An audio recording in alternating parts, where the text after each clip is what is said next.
You've been Secretary of State for 30 days. Yes, that's right. What have you learned and what has been accomplished? Well, I think, first of all, what I've learned is a couple of things. We have good people that work at the State Department. The challenge, it's reconfirmed my view, is there's a lot of work to be done to realign everything we do at the State Department with the national interest. That's what our foreign policy needs to be about. And that's been lost over the years. The idea that we have to define what our national interest is and then ensure that everything we do, every dollar we spend, every program we operate, every word we say is in furtherance of the national interest.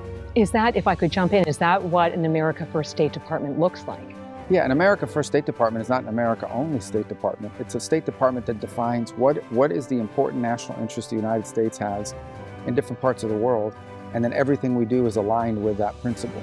And that's been lost, I think, by and large in American foreign policy for a long time. I think you can track it back without going into history lessons in the post-Cold War era, where the U.S. was the sole superpower, and we were called into doing all sorts of things that no other country in the world could do. And some of it was not aligned with our foreign or our national interest because we hadn't even defined what the national interest is. It also means there are things in the world that are important and that matter and are good causes, but they can't be a priority because the priority first and foremost has to be on the national interest of the United States.